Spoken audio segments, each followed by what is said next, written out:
Okay, we're going to get started because there's a lot for us to discuss today. So, welcome and thank you for joining with our BCRF researchers, Dr. Neil Iyengar of Emory University and Dr. Scarlett Gomez of the University of California at San Francisco, as well as breast cancer thriver, actress, producer, and author Sheetal Sheeth. My name is Sadia Zapp. I'm the Managing Director of Communications and Content here at the Breast Cancer Research Foundation, where I have been for the last decade.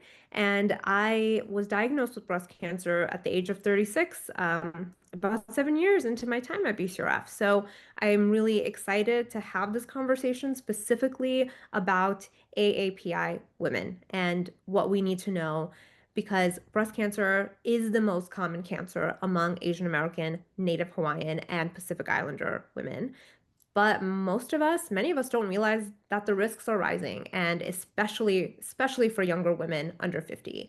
In fact, breast cancer rates in AAPI women have increased nearly 50% since 2000, since the year 2000, and really representing the fastest growing rates in the US. So as far as breast cancer incidence rates, AAPI women are seeing the sharpest incline in incidence. So it can happen, and it is happening to us, to women in our community.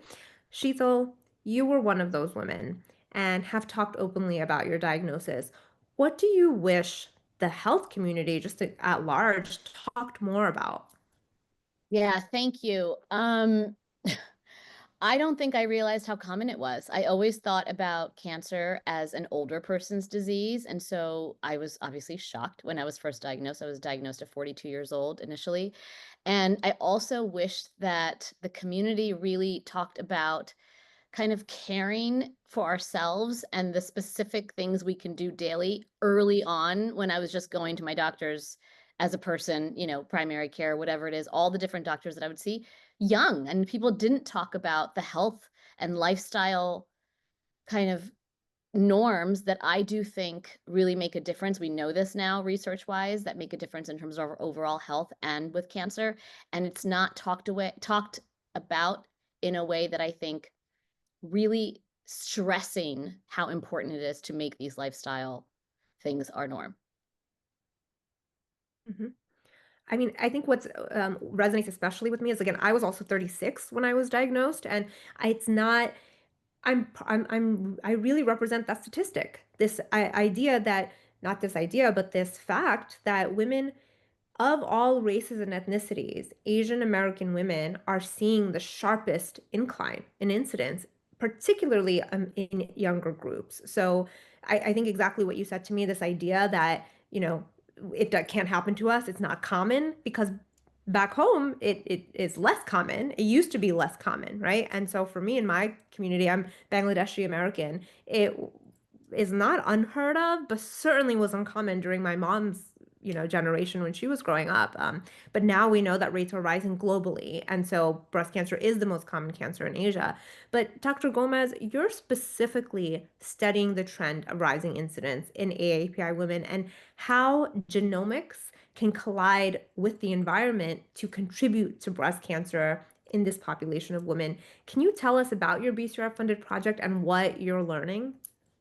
Absolutely. And thank you, Sadia and Sheetal, for bringing this topic to hosting this webinar. I think it's so important that we're starting to have this conversation. And I hope this is the beginning of many more conversations around this, because like you, am also personally motivated, having had breast cancer affect many members of my family that I've seen, and also the experience in many women. I get a lot of emails and letters from women who said exactly like you said, Sheetal, that they were just totally not aware. Nobody's talking about this. And so this has motivated me to look into the statistics. So my BCRF funded research really has two components. It's the program largely is really trying to understand the what and the why behind this disparity that we're seeing. The what really is doing a deep dive into the cancer statistics. And as we know, the AAPI population is highly, highly diverse and heterogeneous. When we think about the risks and the risk factors that drive breast cancer, those vary greatly across our populations. And not only that, they vary in terms with regards to immigration patterns. And so we know that these risks are different from our countries of origin, and they can change greatly when we immigrate to the US and with subsequent generations. And so, in fact, that provides us a really unique opportunity to really to focus on this research on this population, because I think we can really stand to learn a lot about what these some novel risk factors are. And so in my research, we're doing a deep dive into the statistics. We're trying to disaggregate these 40 some odd groups of Asian American and Pacific Islanders to try to understand specifically among which groups are we seeing the rapidly increasing rates. We are collaborating with the National Cancer Institute to derive the data that will allow us to do these detailed analyses.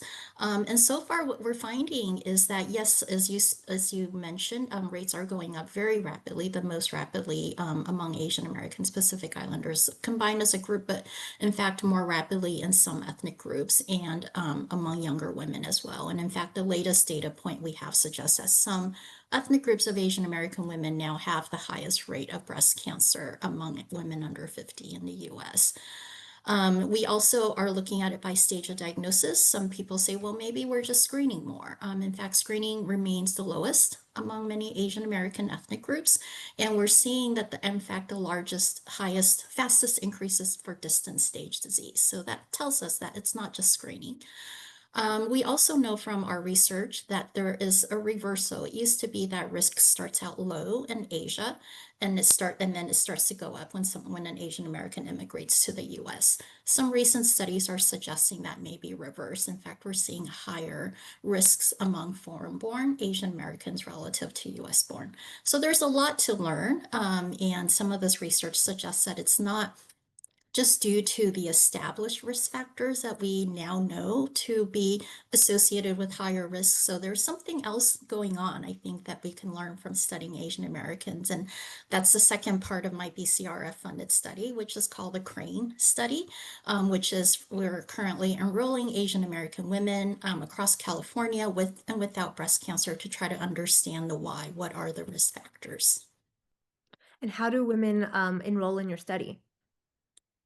Probably the easiest way is to connect with us via our website. That's cranestudy.ucsf.edu. And you can reach out to us also by email through that website, and we'd be happy to register you and do a quick assessment to see if you're eligible. Currently, we're enrolling Asian American women recently diagnosed with breast cancer in Northern and Southern California, as well as those without a history of cancer. Fascinating. I mean, I just learned a lot right now. I think the prevailing thought, at least for me, my concept has always been that it's the American lifestyle and it's that transfer to coming to this country is what is contributing to this rising rate. But the idea that foreign-born Asian women are seeing higher rates is also really fascinating. New information for me. So, Dr. Iyengar, your research thankfully. I'm really so grateful that I've known you and I've known your work through my time here at BCRF, but it's really informed a lot of my own behavior. So when I was in treatment and after treatment, I had already known about your work and the advice that you give, and I incorporated that into my lifestyle. You shared your mom's breast cancer diagnosis and how it has informed your own approach to patient care. I'm really curious if you've given her any diet or exercise protocols specific to her ethnicity. So, like, should a patient be asking specific questions given their cultural background? And are there practical things that they need to know and advocate for? Yeah, well, thank you, Sadia. Firstly, thank you, Sadia, to you and Sheetal as well for bringing together this important panel. It's a thrill to be joined by Dr. Gomez to have this important discussion. You know, I think the question that you posed, Sadia, is so important because it sort of demonstrates, even for those of us that are really immersed in the field, that we still have a lot of work to do. Even in many of our own studies, the predominant population that's enrolled are not Asian women or South or East Asian women. And I think this highlights the fact that we need more specific data in those populations with regard to various interventions. Because as we have learned for distinct populations in the US, for example, the African American population, there are biologic differences in terms of how the cancer behaves and even responds to therapy. So one of the things that I found to be incredibly compelling in one of our studies with collaborators in East Asia, in Taiwan specifically, was that we see some changes in the breast tissue at a younger age and at with different characteristics than what has been reported in large studies in the West. So premenopausal breast cancer is significantly on the rise in Asia and specifically in East Asia. And I think that reiterates your comment, Sadia, about within these countries of origin, there is a rise in breast cancer rates, and not just that migration or the transfer of the Western lifestyle. And so we've, through BCRF support, we've completed some interesting studies where we enrolled or looked at tissue from women who were treated for breast cancer in East Asia. And what we found was that despite having either a normal body mass index or being told that they're metabolically healthy, we found that their fat cells in the breast tissue were oftentimes dysfunctional and reflective of the breast fat tissue that we've characterized in Western populations, predominantly white populations, where obesity is linked to that type of metabolic dysfunction.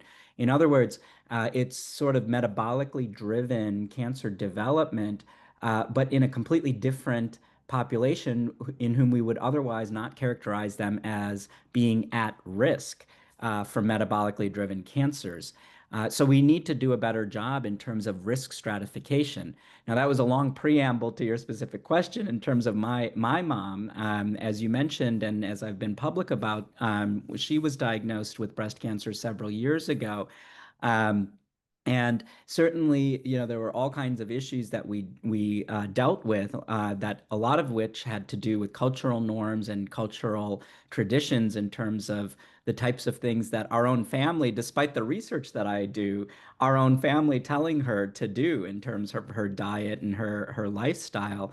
But to her credit, she has always been interested, and perhaps the reason why I do the research that I do is that she's a computer engineer by background, and so she's always been interested in where is the evidence, what is the evidence, and she actually participated in one of our exercise trials that was funded and supported by the BCRF, which was, for me, that was quite a trip because, I would come home at the end of the day and she would have a list of 10 different suggestions for my research staff in terms of how to improve the clinical trial, which actually turned out to be really quite helpful.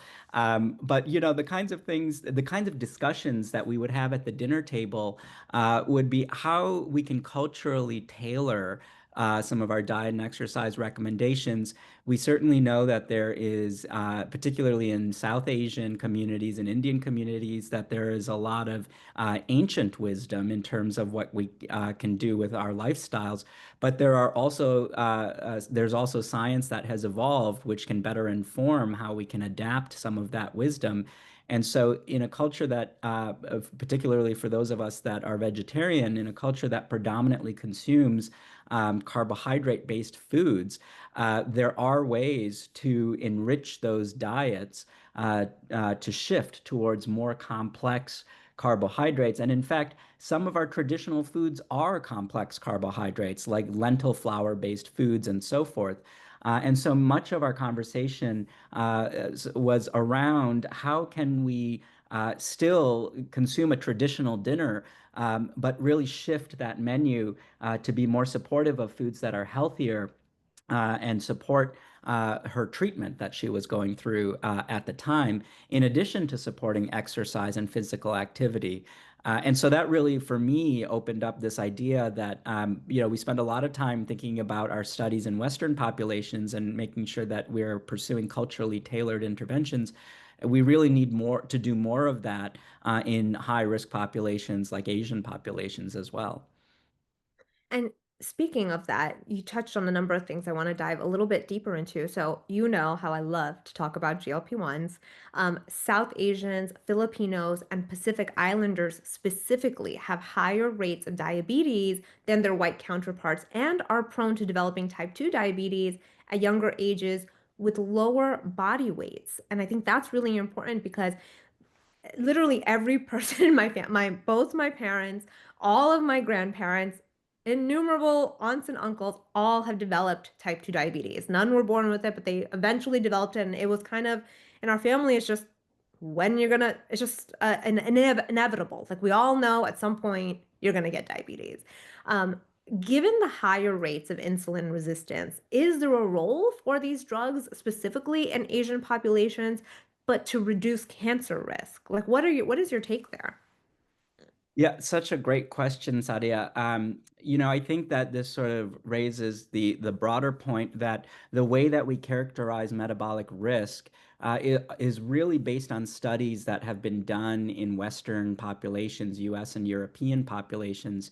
And so a patient who is of Asian origin may not be identified as being at of having metabolic risk because they have what's considered to be a normal body mass index.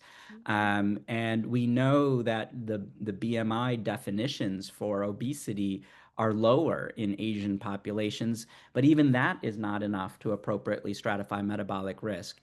We completed a study with the Women's Health Initiative, which was a predominantly Western white population. And in that study, we found if you have a normal body mass index less than 25, but your body fat levels are 30% or greater, that doubles a person's risk of developing invasive breast cancer. And that was in a white population predominantly.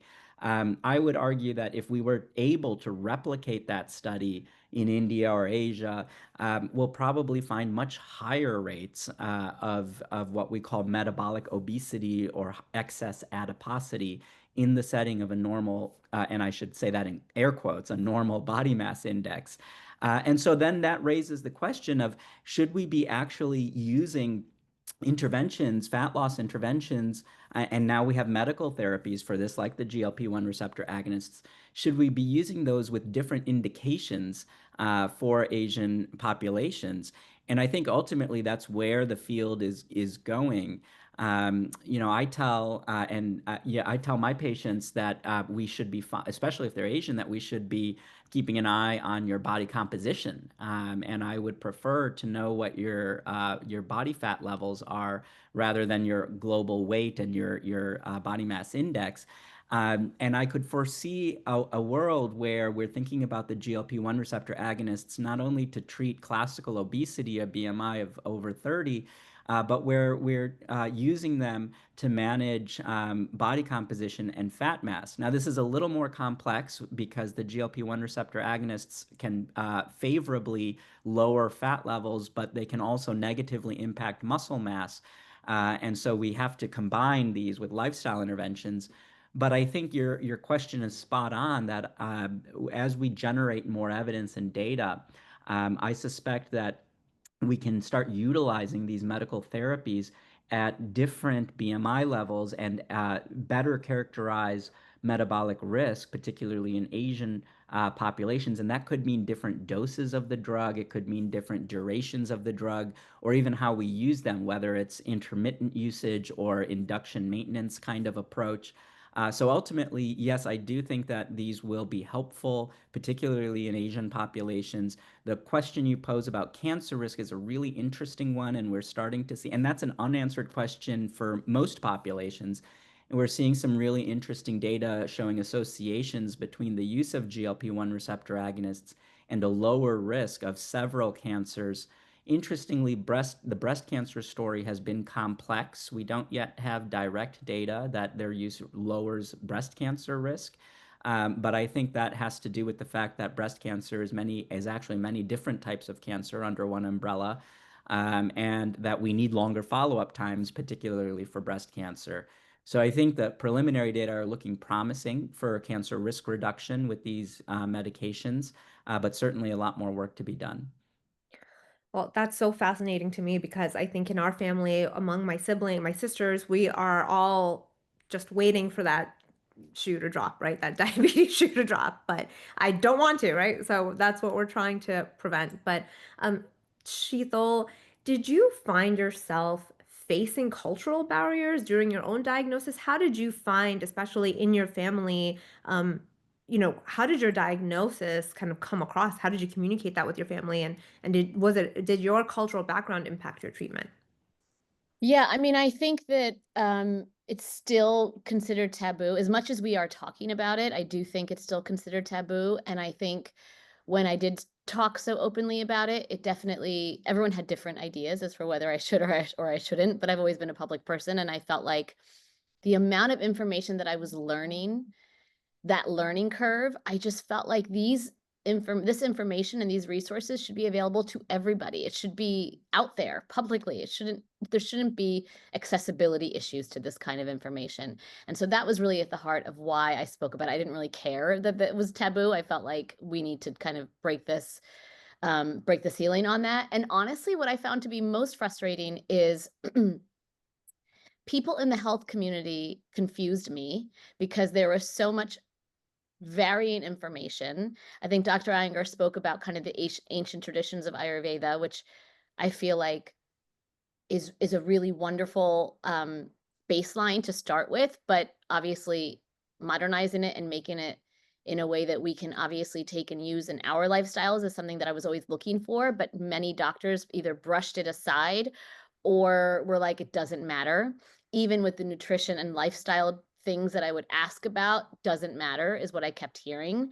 When I was like, well, common sense would tell me it would matter. And now obviously we have this research, thanks to Dr. Iyengar, like that actually backs it up. And I've always been frustrated with this idea of like, there is common sense at the end of this. Like, I don't need to be told that throwing my kids into a middle of a crowded highway is probably a bad idea. I don't need science to tell me that. And same, like I felt like my diet and what I put in my body, of course, matters. So it's frustrating because I do think that nutrition and lifestyle is not talked about. And I get confusing information from many professionals around that. And I wish that that wasn't the case. And I think in a world where there's so much snake oil around wellness, how do people trust? How do we find the Dr. Iyengars and Dr. Gomez's and the BCRFs in an easier way? Because the amount of people that were like, did you hear about this? That I get all the time, I'm sure we all do. You're just like, oh my God, what do you trust? What do you believe? And I would really love for our audience to, like, what should they trust and who should they believe? Well, I'll add, I think that it's just getting worse. This sort of the misinformation that's burgeoning online because of sort of Dr. TikTok and Dr. Instagram and everyone getting their health information online and thinking there's just the one key, if you just eat this one thing. Oh my, I saw something online yesterday that was like, if you eat red clover, you don't need your tamoxifen. I I didn't know how. So there's all this is all happening. I think your what you're bringing up is just a very common problem. Obviously, BCRF, we launched a microsite called About Breast Cancer to provide this sort of research-backed, evidence-based information, just sort of basic information of what to know across varying topics. So we're trying to fight the good fight, but I think what you're getting at too, Sheetal, I think is really interesting. You mentioned Ayurvedic practices and things like meditation and yoga, and how before treatment, during treatment, especially how important those things can be to help improve efficacy of treatment, which Dr. Iyengar taught me. I mean, it's one of the things I said earlier is exercise. Is because of his research that I continued working out through treatment, knowing that it would help my treatment work better. So I think also I want to touch on a little bit more of the sort of cultural barriers and the taboo discussions, because my aunt was the only person in my mom's sister had breast cancer at the age of 25, 30 years ago. But because she was the only person with any cancer history, I still was never flagged as high risk. And I wouldn't be based on traditional risk models. But her experience 30 years ago is night and like I can't there's not a metaphor enough to describe how different our experiences have been, because she couldn't say the word breast to her own family. She has 7 siblings, they were all around her, she had both her parents, and could not say the word breast to anybody, much less cancer. those two words together, forget it. She was not saying those two words because culturally, we don't talk about women's bodies. In my family, we don't talk about women's bodies. And then related to illness on top of that, it was just not something she did. But my experience, 30 years later, I also work at the Breast Cancer Research Foundation. You cannot not say that. Was so different. My grandmother called me. My grandmother would talk to me about breast cancer when she couldn't do that 30 years ago with her own daughter. But she could do that with me. So we have made progress, I would say for sure. But certainly, it's not something that I would talk about with all of my family, right? It's not something that I would feel comfortable talking about with all my family. So I feel like that's still the case though. There's so many people who still have that experience of not being able to even talk about the disease they name the just naming the disease that they have is a problem. Do you find that? I'm just gonna jump on what you said, Sadia. So interestingly enough, my father had breast cancer a year before me. And so again, it can happen to men too. I know we're here talking about women, but like it is not just females, it affects men. And to your point, Sadia, it was so shocking in our family that my father got breast cancer that it kind of forced the conversation open. And when I was diagnosed and me and my siblings got tested, and I did not have the BRCA gene, even though my dad did. So everyone was convinced that when I got breast cancer, it was connected. It wasn't, it still hasn't, it's just that common. That's how common breast cancer is, that the coincidence of that was the case. But my point is, there is so much male breast cancer that is also coming up in the community. And my dad openly talks about that too. Like for him to say breast cancer, as a man, and then his daughter, and then other people in our family, it has been a journey and a positive one because to your point, Sadia, we need to just get over that. Yeah, exactly. And I couldn't believe like my aunt, exactly. Like I'm so glad that we got over it enough that by the time my time came around, we're all open. Everyone's talking about it, but my aunt was she's still devastated talking about it because it was such a different experience from her. But so Dr. Gomez, in the patient populations that you're looking at, do you find that they're facing specific cultural barriers, and how does that impact, sorry, let me rephrase that. Are there specific risk factors that disproportionately impact Asian American populations? Yeah. I love that we're having this conversation about stigma and taboo because it's so very real. And I'll just go a little bit personal before I answer your question. My grandmother who is now passed, her cancer diagnosis was actually never disclosed to her herself. The family knew about it. They managed her treatment, but the thinking at the time, and could still very well be, is that it would be much more harmful for her to be able to manage the disease if she herself knew that she had the disease. So this still happens. I think that's just one example of what we're all talking about here. And I think that, we know that family history is a strong risk factor. It may be genetic, but it may also actually be shared environmental risk factors, non-genetic risk factors as well. But when you don't know your own family history because nobody is talking about it, that's a key piece of information that's missing in our risk assessment. And in fact, Sadia, you brought up the risk assessment tools. Those tools are not developed specific to Asian American women. I think the biggest issue that we have today is that the data that we are working off of and the sort of basic knowledge that we have about who's at risk, who among our populations are at risk, is based on aggregated statistics for AAPI women, and the model minority myth that that we grew up around certainly applies to breast cancer statistics because it paints a rosy picture of a low risk burden among Asian American Pacific Islander women combined, and it masks disparities. And in fact, the most current data that we have doesn't reflect the heterogeneity across the disaggregated populations. So I think that's one thing to keep in mind. We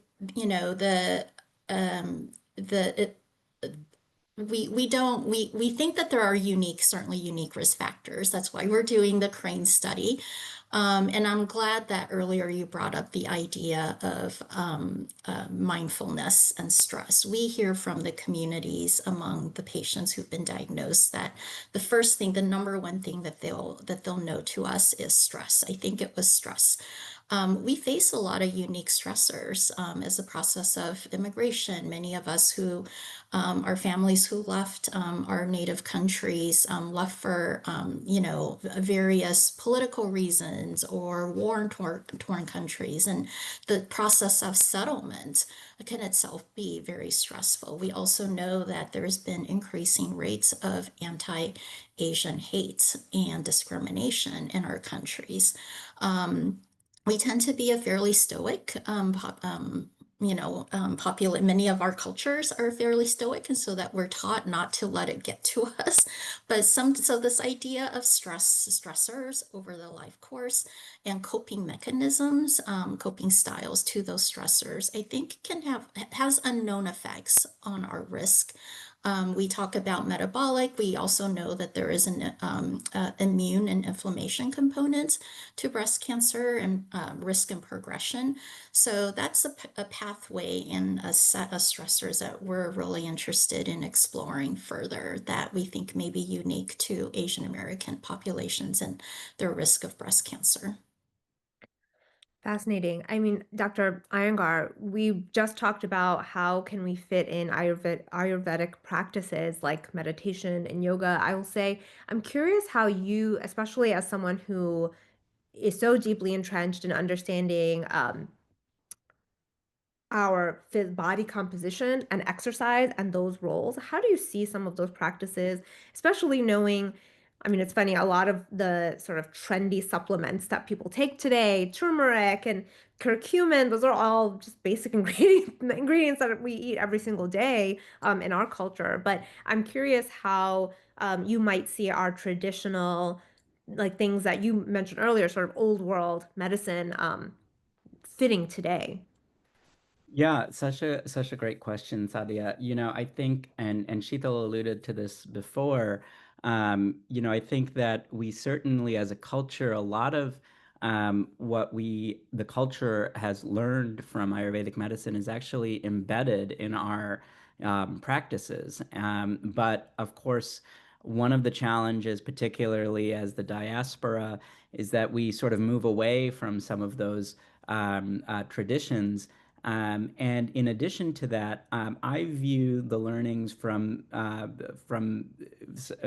concepts like Ayurvedic medicine to be something that we could potentially leverage, but also understanding that the science has evolved, right? And so Sheetal said something earlier where a lot of this was brushed off by her doctors.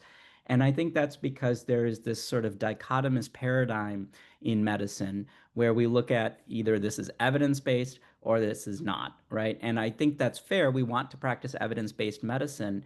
And there are certainly things in ancient medical practices that no longer hold true because we've learned and the evidence has evolved. But there are concepts that continue to hold true. And I think from Ayurveda that what we've learned is this concept of balance is incredibly important. And that holds for what you eat and that holds for your lifestyle in terms of your stress.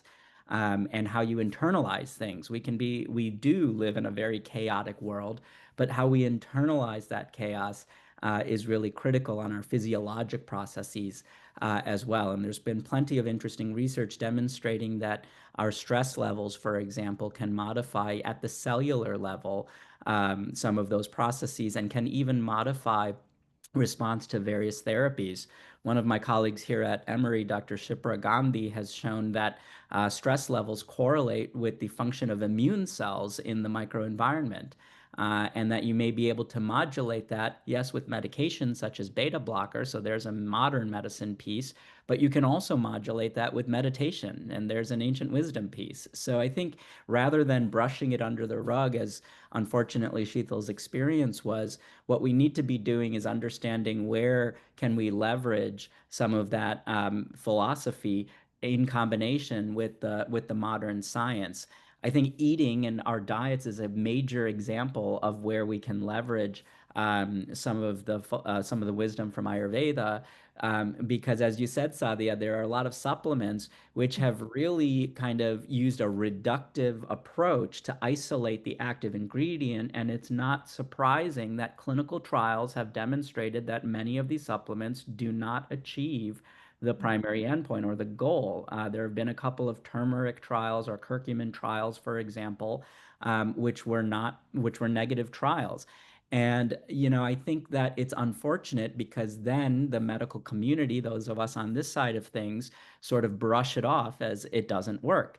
But when we look at the concepts of Ayurveda, it's actually sort of antithetical to say, let's pull out this one ingredient and use it for this ailment, because it's really all about how everything balances with everything. So I do tell my patients who are not of Indian origin that you shouldn't necessarily be taking a curcumin supplement. Why don't you get the turmeric root and use that, or the turmeric powder, and use that in your foods, or go eat some Indian food, So I think those are the kinds of learnings that I take, from the Ayurvedic concept, and apply it to medical practice. I mean, you just said something that you also alluded to earlier, and I just want to drive it home, which is that there's nothing that needs to be done in isolation. Everything needs to happen together. And so even supplements, like you were saying, that were negative studies, it's not that turmeric is bad for you. It's that we use it holistically in an entire meal. There's a bunch of different ingredients that together work. And I think another thing I want to add specifically, just because we're talking about diet, is that in a lot of Asian countries, we are talking about also fermented foods, kimchi, for example, how all of those ingredients that are very traditional in Asian countries and Asian populations actually are so beneficial to our gut health, which we know also impacts our overall health. But even in breast cancer care and treatment, one of the things I was reading is just how important it is to maintain a healthy gut microbiome while you're even in treatment when you can. So there are certain parts of our diets, right, our traditional diets, whether it's kimchi or turmeric, that are really beneficial for us overall. Sorry, that was my. Can I add one thing to that, Sadia? The other part of the confusion for me as a patient is when I would go into treatment many, many years ago, the treats that they would give to patients were pastries and donuts. And I was like, shouldn't you be optimizing my treatment and giving me vegetables and smoothies? And so I have many breast cancer friends that are like, well, if that's what they're giving me, it's not a big deal. And so, of course, it's confusing as a patient. And of course, we can say, oh, it's just a treat. But no, why don't we, when we go into a cancer center, get the best food with our treatment to really teach us that these are the little changes that we can make to optimize our lifestyle and our treatment? And I find it's so frustrating to go into these places and they don't kind of back it up, the treatment, with the other things that can support it. Well, on that note, what advice do you have for others going through treatment? And is there anything you wish you had known in your pre-breast cancer life?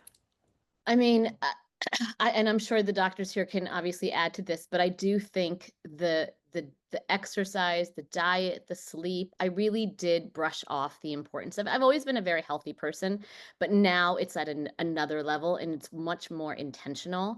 And I really do make a point of making sure I eat certain things every day, making sure I sleep. It is important to me to make sure I'm not like, oh, I can skip the workouts this week. I really make a point because the stakes are that high, and so I really make a point to keep that as a part of my life, and I talk about it so much because I do think people don't realize how important those changes can be.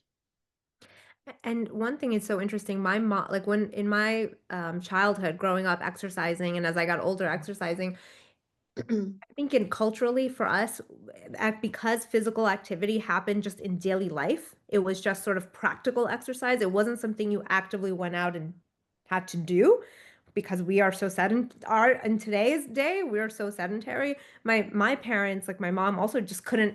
It was a total cultural shift for her to understand the need for exercise versus just living your life and that being enough physical exercise because that was their daily life Yeah. having to physically work. But, Well, you know, Go ahead, Sheetal. Well, I was just gonna say another thing, because people always ask me, like, how can I support my friend who's going through treatment? And I think people want to help, right? I always say, like, find your favorite meals that are really nourishing and going to optimize your treatment, and don't like deliver a box of donuts, right? Like, that's where we end up going. Whatever it is that you love, find the healthy version of that that you will eat and bring that to your doorstep. Really make sure you're implementing these things in your everyday life. And for me, it's teaching my kids to make good decisions and having the balance. And I think, to Dr. Iyengar speaking about how do you implement that, I think everyone's looking for a hack. There really isn't a hack. Like, it's really about the balance. But if there is a hack, fine. Sleep, Mhm. exercise. Do, like, those are the things that we know in our core.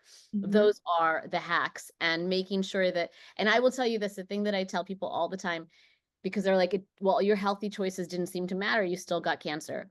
And I always say there's no way I would have gotten through the treatment that I did in the way that I did if I was not as healthy as I was. It would have Mhm. been a lot worse if I didn't live the life that I had, and now even more optimized. Mhm. I completely agree, and, same, especially for, I think patients because it's in Asian populations, as we're being diagnosed more at younger ages, I think that lifestyle and diet and exercise, for me, I think of it more as less of a preventative tool for breast cancer. I almost feel like at that age, if it's gonna happen, it's gonna happen. It's less about controlling the breast cancer. It's more about how do I get through it and make sure that I am as healthy as possible to be able to tolerate treatment and then the aftermath of it to reduce cancer risk.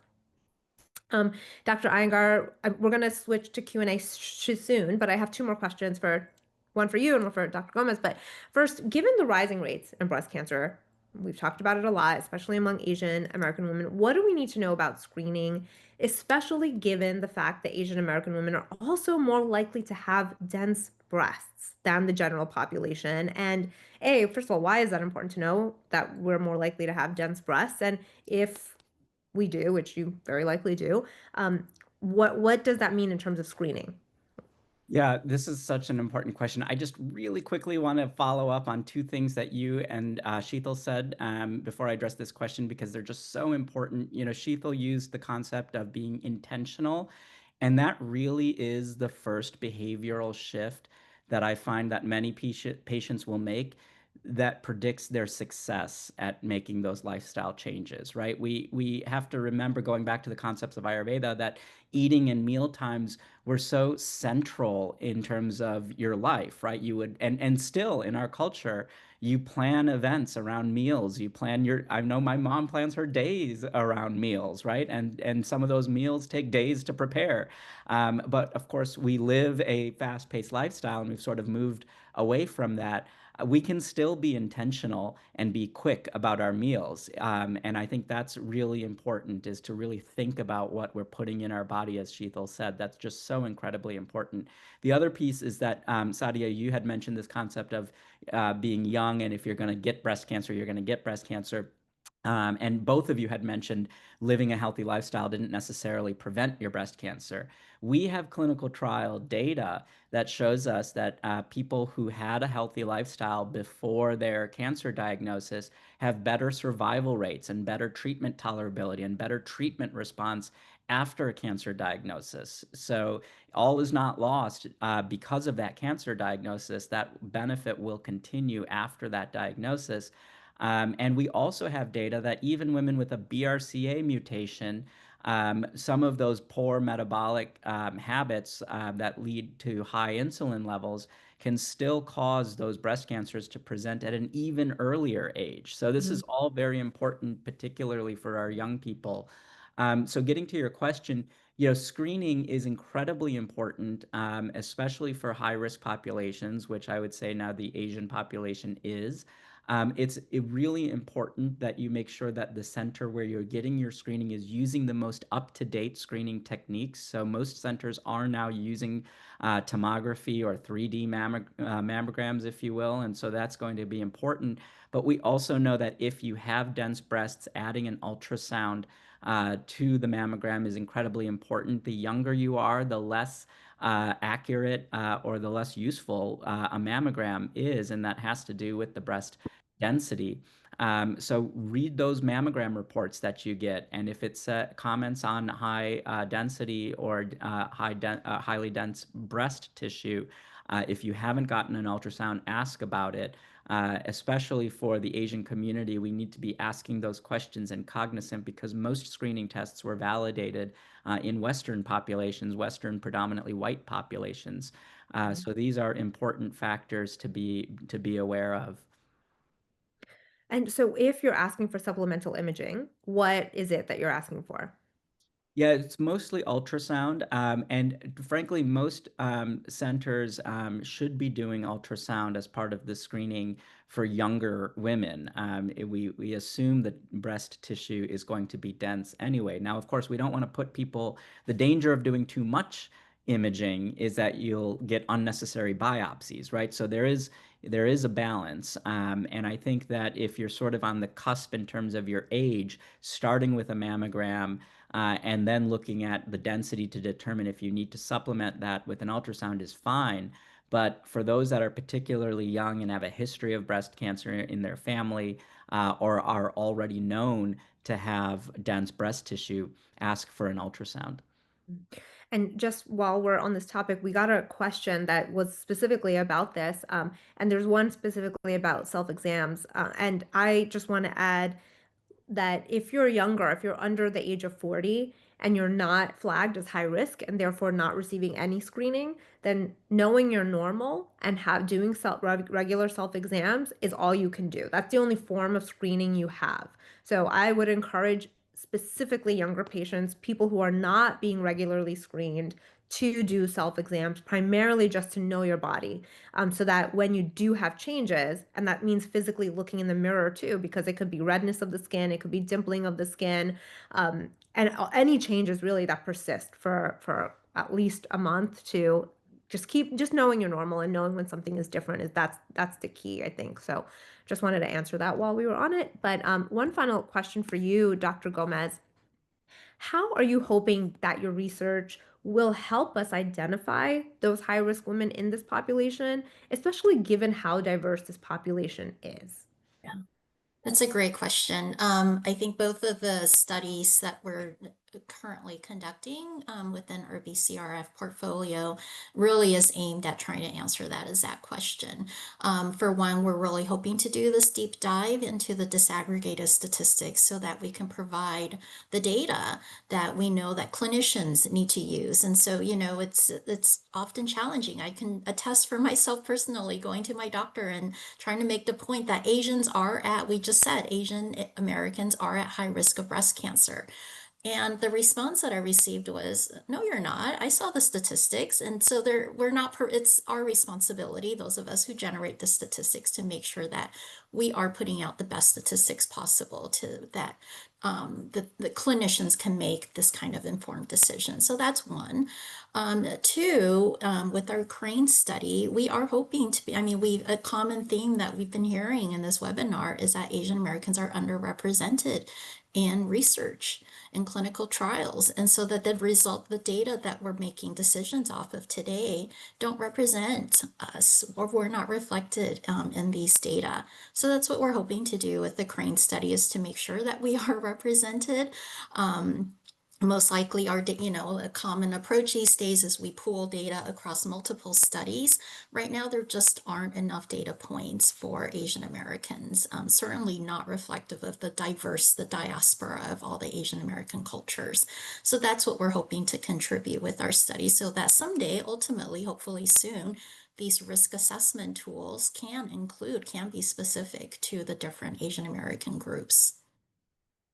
Great, thank you. That's the hope, right? So that That's the hope. Yeah. applies to us. Everything that Yes. we actually applies to us. So I want to move into questions really quickly because we do have a number of them. There's one specifically about if we're seeing an increase in invasive lobular breast cancer. I'm curious about that because there's been some new studies about just the general increase of invasive lobular breast cancer, but I'm curious if do we have any data, or are you, or either one of you, any familiar with any information on that specifically in the AAPI community? I can address that because we've been again looking at the data. We've not seen that, but we also that's a great question. It's will be a little bit challenging in terms of statistical power because the numbers do tend to be lower, but it's definitely something that we intend to look at in our current research. Okay. So, sort of along the same route, as far as looking at breast cancers in AAPI women, do we know? So, there's this general number that 30% of early stage breast cancers recur. I know that is a kind of a controversial number only because it depends on so many different things. So, it's really hard to put that one stat out there. But do we have any sense of recurrence rates in AAPI women? I can answer that as well. We don't, just because recurrence is actually very hard to capture in this kind of data that we use to document the rates and trends over time.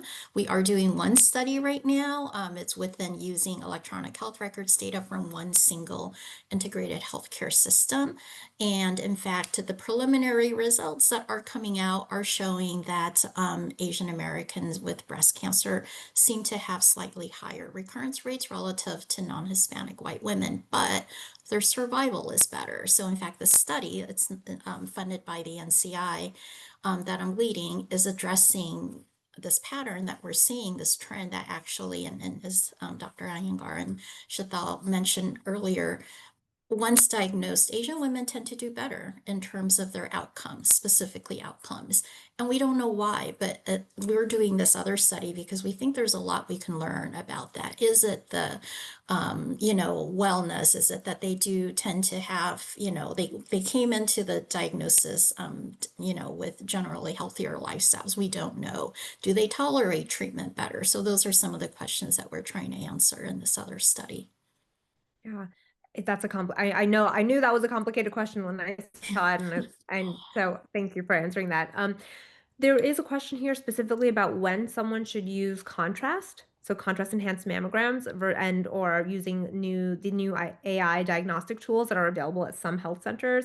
I'm going to ask either one of you, but maybe also Dr. Iyengar, do you see more use? Is contrast becoming more normal? I know BCRF is funding one of the very large clinical trial to show the benefits of contrast enhanced mammography and its ability specifically for dense breasts. But when should patients ask for it, or should they ask for it? Yeah, it's a great question. I think we're still learning quite a bit about contrast enhanced mammography as a screening tool. Right now, the predominant use is in patients who have abnormal mammo or ultrasound findings that need to be better characterized. And then what we also typically will use it for is for subsequent follow-up if we needed to do a contrast enhanced mammogram for whatever reason to better characterize a lesion, let's say. Then it's better to continue following with contrast enhanced mammograms if we're watching a particular area of the breast.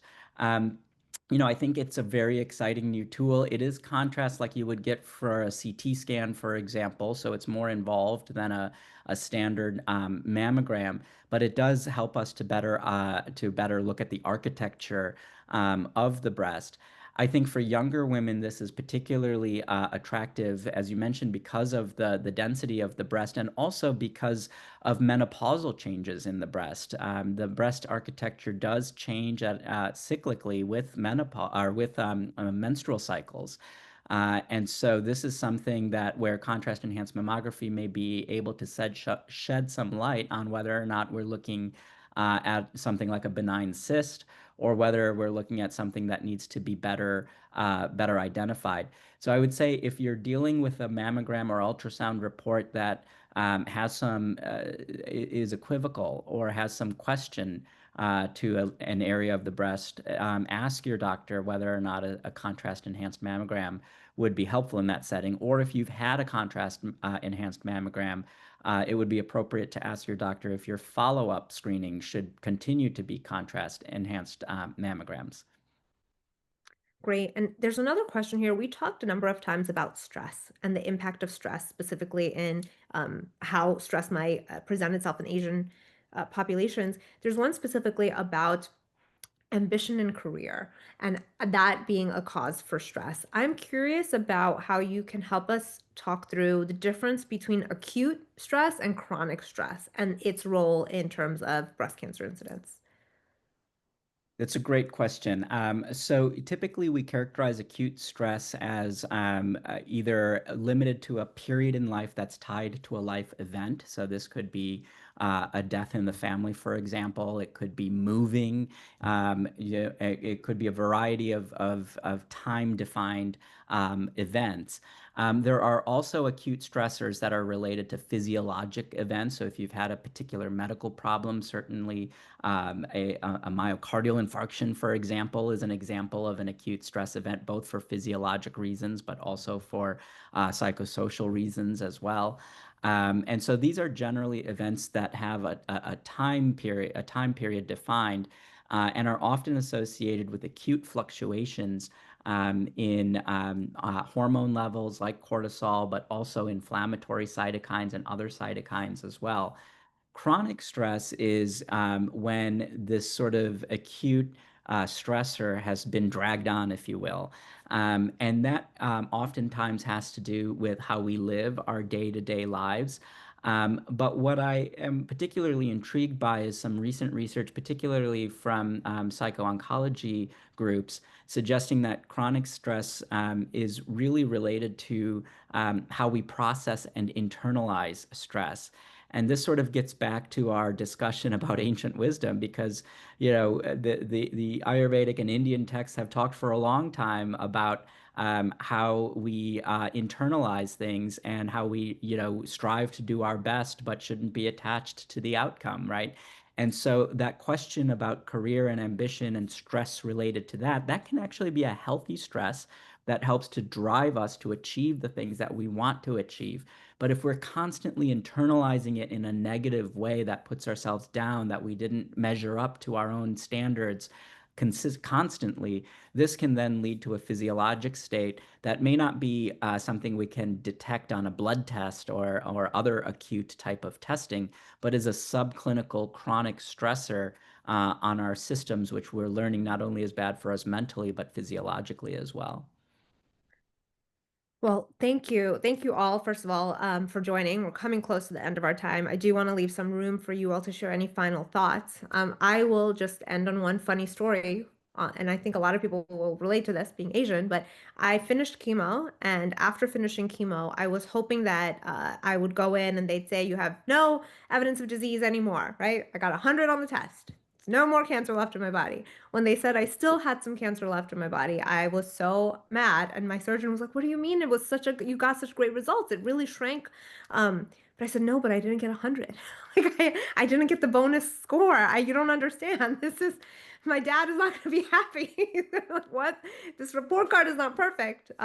So that was my culture. Like, it hit me so hard that I kid you not, it was really disappointing for me to not get that 100 on my results, but I had to get over that. So that's my one funny, like, cultural story related to my experience with cancer.